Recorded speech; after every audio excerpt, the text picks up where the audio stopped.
Good evening, ladies and gentlemen, and whiskey drinkers no matter where you reside on the planet Earth. This is the Mad Mix Whiskey Review number 106. I keep wanting to say cheap and not cheap. That's why I keep getting caught up at the beginning. As you can see on the bed tonight, we got Macallan 12. This is the Sherry Oak Collection.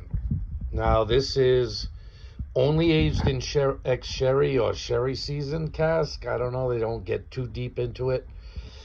Macallan is one of them brands that likes to think of itself as a high-end, very expensive whiskey. That's the way they branded themselves. That's the way they marketed themselves.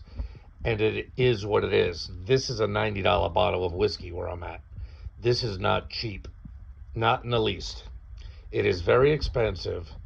And in my mind, a $90 bottle better live up to the price of what it is.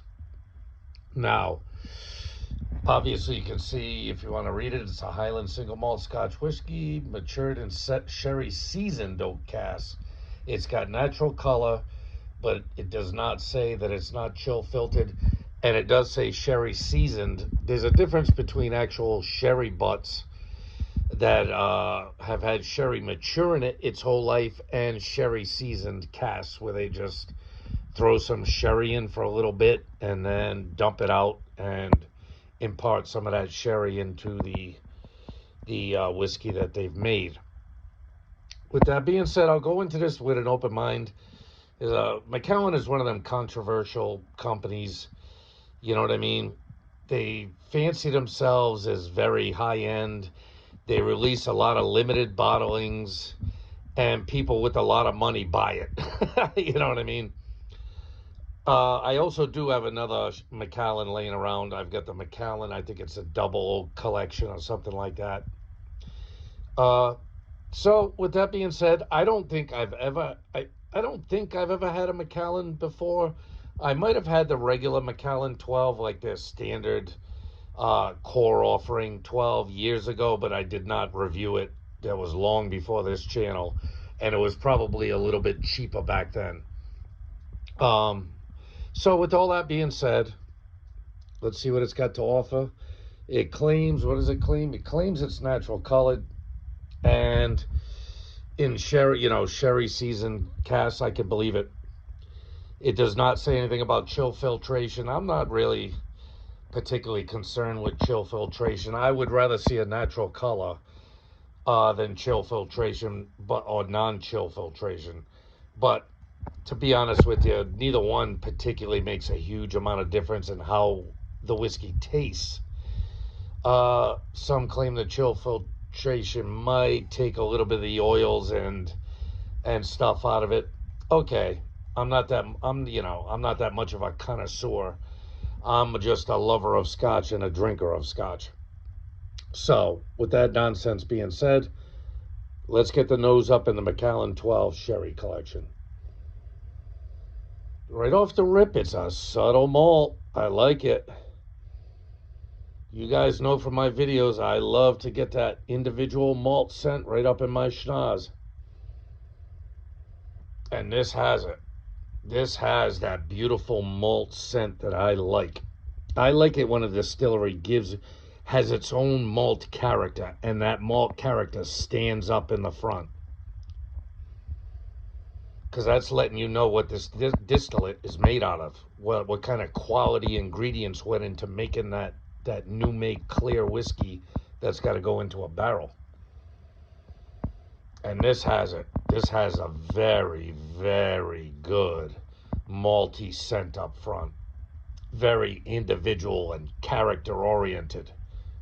I like it.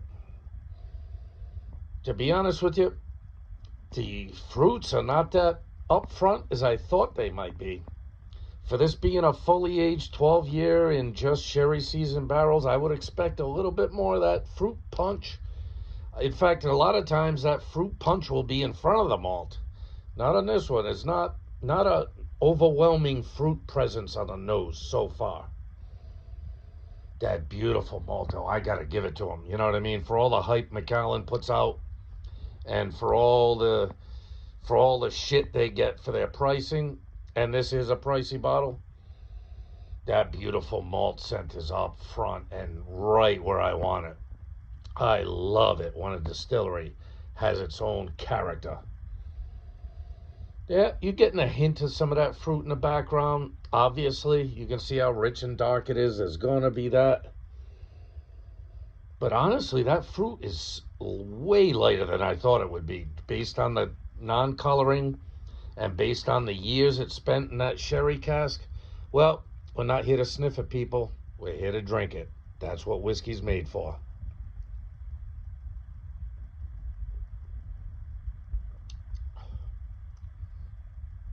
Okay. All right. I'd say the first thing I'm getting is kind of a raisin fruit flavor or a deep, like kind of pruny, deep plum flavor. So you definitely get more of the fruit on the palate than you are in the nose. Yeah, that malt is right there up front. I like the malt characteristic on this one.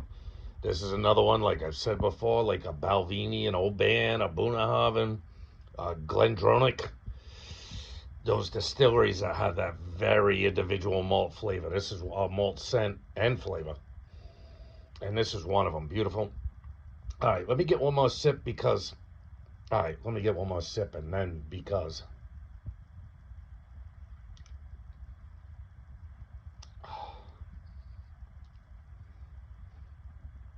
Well, there's not a lot to complain about. The malt is less on the palate than it is on the nose, but it's still present. The fruit is more on the palate than it is on the nose, and it's subtle. I can see why Macallan fancies himself a high-end whiskey because it is very refined. It's very delicate. It's it's not punching you except for the scent, the nosing, the malt on the nose. It's not punching you hard with a whole lot of anything, and it goes down like a dream.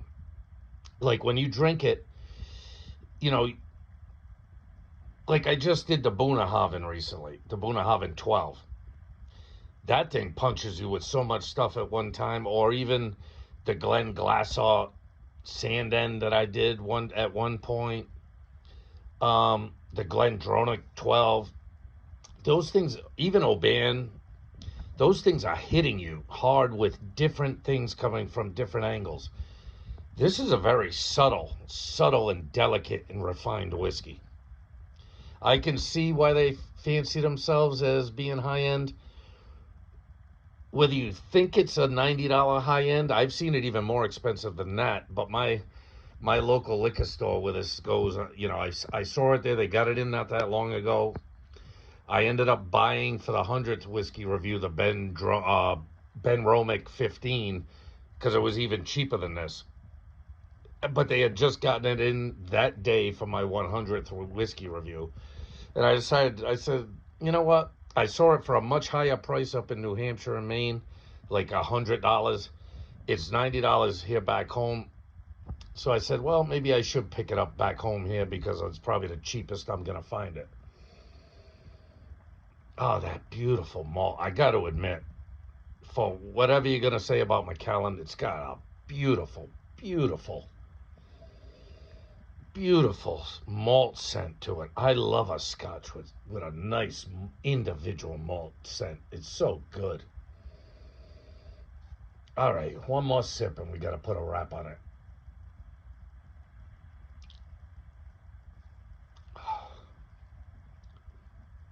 Yeah, the malt isn't nearly as much up front. The fruit comes rushing in. Now I'm even getting hints of like orange and cherries. There's definitely a little bit of spice, but it's a delicate spice on the back end. I got to admit, do I think this is a $90 bottle of whiskey? No, I do not. I think you can find whiskeys that are comparable to this for less than $90. Do I think this is a very good, refined, delicate, gentle whiskey that has probably everything a Scotch drinker could want in it? Yes, I absolutely believe that. This is a very good, refined, delicate, subtle, beautiful whiskey. Whether or not you're going to think it's worth $90 or $100 or whatever you're going to pay where you're at, well, that's entirely up to you people. So the Mad Mix Whiskey Review number 106, Macallan 12, Sherry Oak Collection. It says it right there. Sherry Oak Collection. It comes in at 43%. Would I like to see a little more? Maybe, but I do like the way this drinks. Does it get some points taken off for the price? Absolutely. Do I still think it's a, you know what I mean? There's nothing for me to complain about with this except for the price. So with that being said, it gets an 8.8. I can't take too much off for the price. It probably would be a 9, except for the price. I got to take a couple points off for a $90 bottle of whiskey. It's almost a goddamn shame you'd pay $90 for a 12-year-old scotch. But, like I said, with that being said, Macallan can think of itself what it wants. It can think it's as high end of a whiskey that it wants and sell special bottles for outrageous prices. It is a good whiskey. It is very, very good. I was looking to front on this whiskey for its price point. I was looking to find some fault in it, and the only fault I can find is its price point. That's it. This is a very well done whiskey. Whether or not you're ever going to be willing to pay that much for this whiskey, well, I couldn't blame you if you didn't. This will be one of them bottles that I'll enjoy for as long as it lasts. I'll try and save a little bit and keep it around for company or family. Or maybe if when my son comes home for the Marines, I'll say, hey, you want to try a little bit of this? A little bit different. But would I buy it again? Probably not.